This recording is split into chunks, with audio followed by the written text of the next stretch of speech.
আজ কথা বলবো অতীতে হারিয়ে যাওয়া দৈত্যদের ব্যাপারে, যারা একসময় পৃথিবীতে রাজ করত।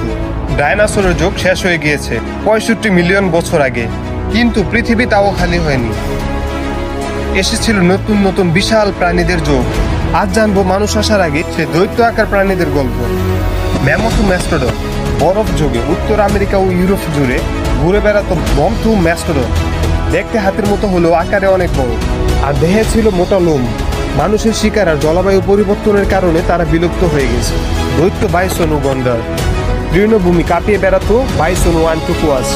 আজকে বাইসনের পূর্বপুরুষ বিশাল সিং আর শক্তিশালী শরীর দিয়ে শত্রুকে পরাস্ত করে।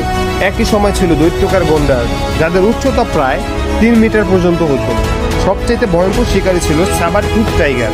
তাদের বিশাল বাঁকানো দাঁত সহজে বড় প্রাণীর গলা ছিঁড়ে ফেলতে পারত। শক্তি ও বুদ্ধির লড়াইয়ে মানুষ এদেরকে অবশেষে হারিয়ে দেয়। দৈত্য কচ্ছপ স্লথ আমাদের পৃথিবীতে ছিল এমনই এক দৈত্যকার কচ্ছপ, জায়ান্ট স্লথ।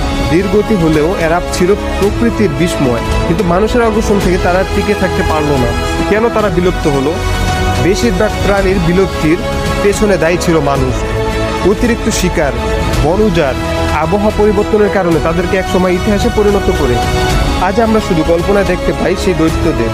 প্রকৃতি আমাদের শেখায়, যদি আমরা তাকে সম্মান না করি, একদিন হয়তো আমরা ইতিহাস হয়ে যাব।